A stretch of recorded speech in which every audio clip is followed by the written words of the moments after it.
Press meet పెట్టినప్పుడు మాట్లాడుతూ కూడా అనేక విషయాలు మాట్లాడారు జీవీ రెడ్డి.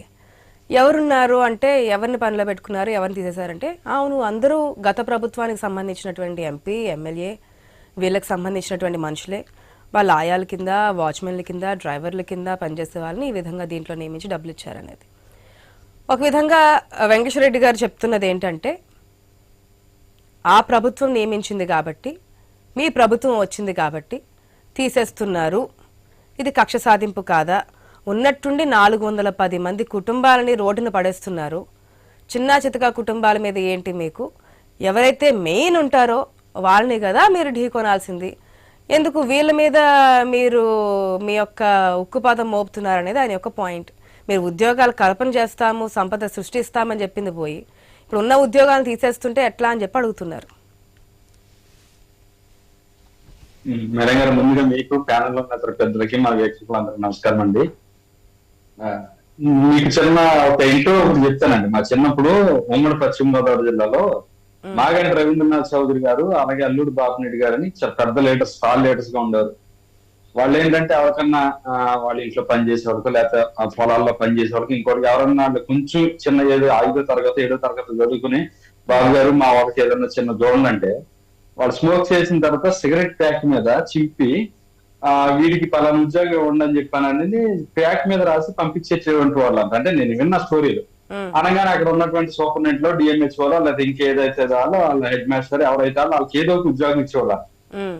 అలాగా వెంకటరెడ్డి గారు చెప్పే కథలు కూడా ఇప్పుడు అంత విచిత్రంగా ఉంది. నాకు కొంచెం ఆశ్చర్యంగా ఉంది. ఎందుకంటే వెంకటరెడ్డి గారు కొంచెం పెద్ద మనిషిగా ఉంటాడు, హుందాగా మాట్లాడతాడని కొంత ఆ పార్టీలో కొంచెం వాస్తవాన్ని దగ్గరగా ఉంటుందని అనుకునేవారు. కానీ ఏంటో మరి పార్టీ ప్రభావం ఏంటో ఆయన కూడా అదే రకంగా ఉన్నారు.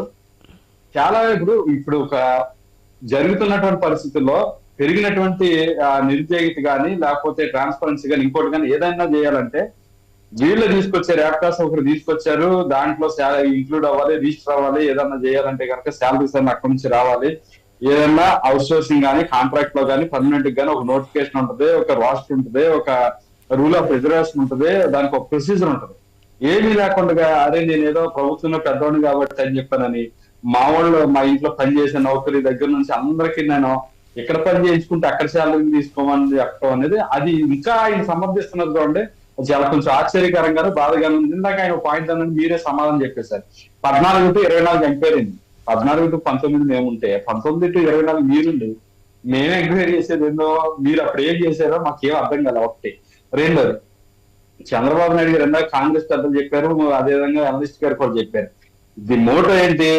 ఏదైతే 350 రూపాయలు దాదాపు కరెక్షన్స్ కోసం అని చెప్పని కేబుల్ కరెక్షన్ తీసుకుంటా ఉన్నారో, ఇంటర్నెట్ విత్ టీవీ గ్రామీణ ప్రాంతాల్లో ఉన్నటువంటి వాళ్ళకి ఇంటర్నెట్ సదుపాయాన్ని అందించాలి, అదేవిధంగా చాలా తక్కువ రేట్ లో ఈ యొక్క టీవీ అంతా కూడా అందించాలి అనేటువంటి ఆలోచనతో ఆ రోజు 149 రూపాయలకి ఫైబర్ నెట్ తీసుకొస్తే వీళ్ళు వచ్చిన తర్వాత దాన్ని 250కి మేము పెంచారు. పెంచిన తర్వాత అప్పుడు 10 లక్షల కనెక్షన్ ఉండే దాన్ని తీసుకొచ్చి నాశనం చేసి 5 లక్షల కనెక్షన్ మిగిల్చారు. ఎక్కడ కూడా దాని మీద ప్రాపర్ గా డెవలప్మెంట్ ఏమీ లేదు, అదంతా కూడా నాశనం చేశారు. దాని పక్కన పెడితే వీళ్ళు తీసేటువంటి పైత్యాలన్నిటికీ కూడా అదొక పెద్ద ఏమంటుందని మంచి ఉపయోగకారం అయిపోయింది. వీళ్ళు తీసే వ్యూహాలకి, యాత్రలకి, బాపర్లకి అన్నిటికీ కూడా దాన్ని ఉపయోగించుకుని అందులో ఉన్న డబ్బులన్నింటినీ కూడా నాశనం చేస్తూ ఇవన్నిటితో పాటు దాన్ని దూసిగా పెట్టుకుని 1260 కోట్ల రూపాయలు అప్పులు తీసుకొచ్చి నాశనం చేసి ఈ మొత్తం ఇన్స్టిట్యూషన్ అందరినీ కూడా సర్వనాశనం చేసి విజిలెన్స్ చేయాలా, విజిలెన్స్ చేసిన తర్వాత తీయాలంటారు వెంకటరెడ్డి గారు. వెంకటరెడ్డి గారు మీరు పెద్దలు కదా, ముందు కన్క్లూజన్ ఏదైనా స్కీమ్ ఉందా లేదా, ఉంటే దాన్ని ఏముంది, ఎంతవరకు ఉంది అనేది చూసుకున్న తర్వాత దాని గ్రావిటీ ఇంకెలా ఉంది ఏంటనే దానికి విజిలెన్స్ ఎంక్వైరీ అయినా లేకపోతే ఇంక ఏసీబీ ఎంక్వైరీని ఇంకోటైనా ప్రాథమికంగా మనం విచారణ చేసుకోకుండా, దాన్ని నిర్ధారణ చేసుకోకుండా ఎవరు మాట్లాడరు కదా. జీవీ రెడ్డి చిన్నపిల్లడు కాదు, దాని చైర్మన్ గా ఉన్నాడు. ఆ చైర్మన్ గా ఉన్న తర్వాత ఇచ్చిన తర్వాత ఇన్నాళ్ళు దాన్ని స్టడీ చేయకుండా ఉత్తుగా వచ్చేసి ఒకేసారి ఇంతమంది ఉద్యోగాలు ఇలా ఉన్నాయని తీసేస్తామని అనరు కదా. మినిమం బేసిక్ అతను చదువుకున్న వ్యక్తి దాన్ని ఏమీ లేకుండా, దాన్ని ఏమి స్టడీ చేయకుండా, అక్రమాలు ఏమి జరిగాయని తెలియకుండా అతను వచ్చి అభాస్పాలు అయిపోయి మీతో మాట్లాడిపించుకునే పరిస్థితులు అతను ఉండడు కదా. ప్రభుత్వం మీరుండగా అనేక స్కాములు అతను బయటకు తీసుకొచ్చాడు, అనేక స్కాముల మీద అతను మాట్లాడాడు. అలాంటి వ్యక్తి ఊరికే వచ్చేసి ఏదేదో మాట్లాడేది కదా.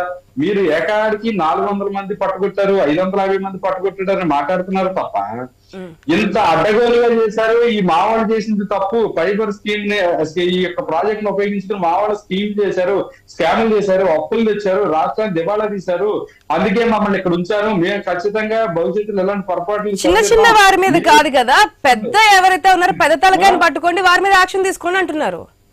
కరెక్టే కదా. నేను అదే అంటానండి, పెద్ద పెద్ద వాళ్ళ మీద స్కామ్లు ఖచ్చితంగా యాక్షన్. కాకపోతే మీరు కూడా ఇందాక మాట్లాడినారండి. నేను రిఫరెన్స్ లెటర్ కూడా ఆశా ప్రియ గారికి నేను ఉద్యోగం ఇవ్వమని నేను రిఫరెన్స్ నేను చెప్పాను మేడం. నేను ఫోన్ చేసి చెప్పా, ఎలిజిబిలిటీ ఉందా ఎగ్గొచ్చా లేదా అనేది దాని చైర్మన్ దాని ఎండిఓ దాని సెక్రటరీనో వెరిఫై చేసుకుని యాజ్ పర్ ప్రొసీజర్ ఇస్తే అది వేరండి. నేను చెప్పాను కదా, మీకు ఎలిజిబిలిటీ లేకుండా ఇచ్చేస్తే నేను హ్యాపీ కదా, నేను గట్టు మీదే ఉంటా. బాజీ అవుతాడు అక్కడ, ఎవరైతే ఇచ్చారో అతను కదా బాజీ అవుతాడు. ఆ చిన్న లాజిక్ తెలియకుండా ఉంటాడు వెంకటరెడ్డి గారు. అదే ఆ పెద్ద ఎవరైతే ఉన్నారో గత మాజీ ఎండి చైర్మన్ అనుకోండి, ఆ వారి మీద కదా యాక్షన్ తీసుకోవాలి అంటున్నారు. లేదనండి వెంకటరెడ్డి గారు మన క్లారిటీ ఇస్తున్నాడు. చిన్న చిన్న వాళ్ళ మీద కాదని మీ ఎత్తరాలు మా పార్టీలో తిమ్మింగళాలు ఉన్నాయి, పెద్ద పెద్ద వాళ్ళు ఉన్నారు, వాళ్ళు పట్టుకోండి, వాళ్ళు ఆన్ అయ్యి మా పార్టీ బాగుపడుతుందని చెప్తున్నారు. ఆయన చెప్పేది కూడా మాకు అర్థం అవుతుంది, పాజిటివ్ గా తీసుకుంటున్నాం. డెఫినెట్ గా వెంకటరెడ్డి గారు ఖచ్చితంగా ఆంధ్రప్రదేశ్ గారు మా మీద ఇప్పుడు కూడా ఈ విషయం మీద దాడి చేస్తారు. వెంకటేశ్వర రెడ్డి గారు అనే దాంట్లో కొన్ని వాస్తవాలు కూడా ఉన్నాయి. మీరు ఉద్యోగ కల్పన చేస్తామని చెప్పి ఈ విధంగా ఉద్యోగాల నుంచి తొలగించడం ఎంతవరకు అనేది కరెక్ట్? ఒకవేళ ఈ ప్రాసెస్ అనేది రాంగ్ అయితే గనక ఎవరు స్వాగతించరారే అంటున్నారు. ఒకవేళ ఇల్లీగల్ గా జరిగితే తీసేయడం తప్పేం కాదు, కాకపోతే వారికి వేరే మార్గం చూపిస్తారా, వేరే ఇది చూపిస్తారని చెప్పి అడుగుతున్నారు. First point. రెండోది కూడా ఏం చెప్తున్నారంటే ఎప్పుడూ కూడా ఒక్కొక్క నెల ఒక్కొక్క అంశాన్ని తెర మీద తీసుకురావడం, దానికి పులి స్టాప్ లేదు, కామా లేదు, అది మళ్ళీ ఎటుపోతుందో అర్థం కాదు, మళ్ళీ వచ్చిన ఒక కొత్త అంశాన్ని తెర మీద తీసుకొస్తున్నారు, దాన్ని స్ప్రెడ్ చేస్తున్నారు. ఇవ్వాల్సినటువంటి హామీల్ని, చెప్పినటువంటి సంక్షేమ పథకాలని ఏది గాడిని పెట్టకుండా పక్కదారి పట్టించే ప్రయత్నాల భాగంగానే ఇది జరుగుతుంది అంటున్నారు. వాస్తవ రూపేణ అదే కదా కనిపిస్తుంది. డెఫినెట్ గా కాదు మేడం, మీరు అనేదానికి మీరు ప్రతిసారి మమ్మల్ని ఇదే ప్రశ్నిస్తున్నారు, మీరు యాక్షన్ తీసుకోవట్లేదు అనేది ఏదైతే ఉందో కొన్ని విషయాల్లో మేము కూడా మాకు కూడా లోపల ఉంది. కాకపోతే ఇదే విషయం మీద మేము కూడా పదే పదే పదే పదే మాట్లాడుతూ ఉన్నాం. మీరు చూడండి ఒక్కొక్కసారి ఒక్కొక్క అంశం ఎట్లా ఉంటుంది అనేది. ఒక కమ్యూనిటీకి సంబంధించినటువంటి యాక్టివిటీలో జోగి రమేష్ పార్టిసిపేట్ చేసినందుకే కార్యకర్తల నుంచి ఎంత రియాక్షన్ వచ్చిందని, అంటే ప్రజలు కానీ కార్యకర్తలు కానీ ఏం కోరుకుంటున్నారు అధినాయకుల నుంచి అనే దాని మీద క్లారిటీ ఇస్తున్నాం ఎప్పటికప్పుడు. ఈ విషయంలో డెఫినెట్ గా యాక్షన్ తీసుకోవాలి. ఒక కార్పొరేషన్ సంబంధించి బయట పెట్టారు, ఇంకో కార్పొరేషన్ ది లేదంటే వేరే కార్పొరేషన్, అంటే అన్ని కార్పొరేషన్లకి ఒకరే కాదు కదా, ఏ కార్పొరేషన్ సంబంధించినటువంటి ఎండి ఆ కార్పొరేషన్ ఉంటారు చైర్మన్. ఇట్లా ఒకసారి అంటే 7 నెలల సమయం అవుతుందిగా, ఇంకా మేము బయట పెడుతున్నాం అంటే మీరు ఎంతకాండి బయట పెడతారు? ఆ యాక్షన్ ఎప్పటికీ అవుతుంది? ఈలోపు మీ ప్రభుత్వం ఉండాలో పోవాలని ప్రజల చేతుల్లోకి వచ్చేస్తుంది. అవును, ఖచ్చితంగా మీరు అనేదాన్ని ఈ ఒక్క విషయంలో నేను కూడా యాక్సెప్ట్ చేస్తాను. ఆడదాం ఆంధ్ర అనేది 120 కోట్ల స్కీమ్ జరిగింది అనేది దాని మీద ఎంక్వైరీ చేశారు, యాక్షన్ ఇంతవరకు రావట్లేదు, మేము వెయిట్ చేస్తున్నాము.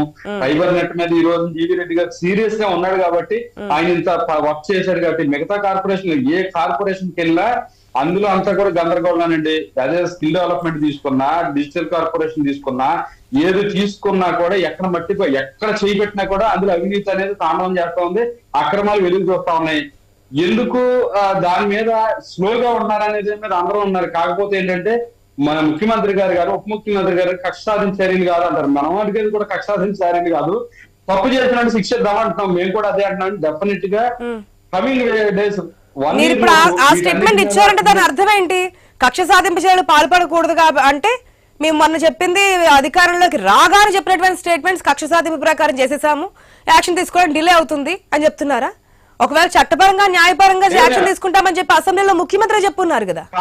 కాదు గత ముఖ్యమంత్రి గత ప్రభుత్వం ఏ రకంగా అయితే తీసుకుందో, ఏ రకంగా అయితే కక్ష సాధింపు చర్యలు తీసుకుందో వాళ్ళకి మనకి మనం ఏం చేసినా కూడా 6 డిస్కౌంట్ మనం ప్రజలందరూ కూడా మంచి మ్యాండేట్ ఇచ్చారు, మన మీద నమ్మకంతో ఇచ్చారు, మనం డెవలప్మెంట్ యాక్టివిటీలో పోదాం. మీకు చెప్తున్నా మేడం, ఓపెన్ గా చెప్తున్నా అండి, కనీసం ఎవరు జగన్మోహన్ రెడ్డి గారిని సింగులర్ ఉపయోగించుకోరు, మీరు మాట్లాడొద్దని ఇన్స్ట్రక్షన్ ఇస్తున్నారు, అంత రెస్పెక్ట్ తోటి మాట్లాడమని చెప్తా ఉన్నారు. మాకు ఆ క్లియర్ ఇన్స్ట్రక్షన్ వస్తుంది సార్ దగ్గర నుంచి, ముఖ్యమంత్రి గారి దగ్గర నుంచి. ఎవరిని కూడా ఒక్క మాట కూడా మీరు బూతులు తిట్టడం కానీ అగౌరవంగా మాట్లాడడం కానీ చెయ్యొద్దు అని చెప్తా ఉన్నారు. మేమేమంటామంటే మేము అలాంటివి మాట్లాడమండి, తప్పు చేసిన ఇమీడియట్ గా శిక్షించడానికి మార్గాలు చూడండి అంటాం. మీకు ఎందుకు అంత తొందర? మనం చాలా నష్టపోయినాం రాష్ట్రం, దీన్ని బాగు చేసే దాంట్లో మనం పని చేస్తా ఉన్నాం, కంగారు పడకుండా దేని పని దాన్ని జరుగుతుంది. ప్రక్షాళన జరిగినప్పుడే కదా, ఇప్పుడు ప్రక్షాళన దిశగానే కదా ఇప్పుడు 410 మందిని తీసేశారు. ఇంకా కంటిన్యూ చేయాలా? ఇదంతా తప్పుడు మార్గంలో వచ్చారు, అసలు అపాయింట్మెంట్ లెటర్స్ కూడా లేకుండా వచ్చారు, ఇల్లీగల్ గా వచ్చారని కదా 410 మంది మీద యాక్షన్ ఒక్కసారిగా తీసుకున్నప్పుడు ఎందుకు బడా నేతలకు వచ్చినప్పటికీ అంత వెసులుబాట్లు ఇస్తున్నారని ప్రజలు అనుకోరా? ఎగ్జాక్ట్లీ అండి. ఇప్పుడు వెంకటరెడ్డి గారు లో కూడా పేరు నాని గారు వాళ్ళ మిస్సెస్ గారు, అదేవిధంగా పేరు కిట్ ఇష్యూలో కానీ ఇంకొక ఇష్యూ అయినా ఈ డెఫినెట్ గా అండి మన దగ్గర యాక్షన్ తీసుకునేటువంటి అవకాశం ఉన్నప్పుడు తీసుకోకపోతే ప్రజలకు కూడా అనుమానం అనేది కలుగుతుంది. మీరు కూడా ఖచ్చితంగా దాన్ని వాచ్ చేస్తారు, క్వశ్చన్ చేస్తారు, 100% అది అవుతుందండి. కానీ ఇక్కడ తీసుకుంటే కూడా వీళ్ళు మాట్లాడే మాటలు పట్టుకొట్టేశారు, ఇంకోటి చేశారు, ఇలాంటి ప్రచారాలు చేస్తారు. దీంతోనే వస్తున్న సమస్య. కానీ ఏది ఏమైనా కూడా వితిన్ 1 ఇయర్ ఈ కార్పొరేషన్ల మీద కానీ ఈ తాలూకు అక్రమాల మీద కానీ బలమైనటువంటి యాక్షన్ ఉంటుందని దాని మీద మేమైతే చాలా బలంగా విశ్వసిస్తున్నాం. ఆ రకంగా వెళ్తా ఉంది ప్రభుత్వం. కాకపోతే మీకు కొంచెం స్లోగా ఉండొచ్చు, కనిపించవచ్చు, కానీ ఒక రోజు మీరే చెప్తారు. మీరు అన్నట్టుగానే బ్రహ్మాండంగా ఒక పక్కన రాష్ట్రాన్ని బాగు చేస్తూనే ఎవరైతే అన్యాయాలు చేశారో, అక్రమాలు చేశారో వారందరి మీద కూడా ఉక్కుపాదం మోపి మీరు బ్రహ్మాండమైనటువంటి పరిపాలన అందిస్తా ఉన్నారని డెఫినెట్ గా చెప్తారండి. కాకపోతే ఏంటంటే వెంకటేశ్వర రెడ్డి గారు లాంటి పెద్దలు అయ్యా దయచేసి తప్పు చేసిన వాడిని మీరు తప్పు చేసినట్టు ఒప్పుకోండి తప్ప ఊరికే ఇంకో యాంగిల్ వెళ్ళి బుధాన్ని వేసుకుని ఈ రకంగా చేయడం చెప్పడం అనేది కరెక్ట్. ఆయన చెప్తుంది కూడా కరెక్ట్ పాయింటే సార్. ఒక్కొక్కసారి ఒక్కొక్క కార్పొరేషన్ లెవెల్లో తీసుకురావడం ఎందుకు? దీనికి సంబంధించిన చైర్మన్ వాళ్ళు ఉన్నారు కదా, ఈ 7 నెలల్లో వర్క్ చేసి ఉంటారు కదా. ప్రతి కార్పొరేషన్ సంబంధించి ఒక్కొక్కసారి వెలుగులోకి వచ్చి ఒక్కొక్కసారి యాక్షన్ తీసుకునే బదులు అన్ని కార్పొరేషన్లు ఈ విధంగా అన్యాయం జరిగింది, అక్రమాలు జరిగాయి, అవినీతి జరిగింది, ఈ విధంగా దోచేశారో, దాచేశారో, పంచుకున్నారో, తినేశారో ఏదో ఉంటుంది కదా మీ స్లోగన్, దాని ప్రకారం ముందుకెళ్లారు కదా, అది చేయండి అంటున్నారు. ఎస్ మస్తాన్ రావు గారు 3 పార్టీల వెర్షన్స్ అయితే విన్నారు, 3 పార్టీలు ఏదైతే చెప్పారో వినున్నాము. వెంకటేశ్వర రెడ్డి గారు చెప్పిన పాయింట్స్ కూడా విన్నారు. ఏంటి మరి ఫైనల్ కంక్లూజన్?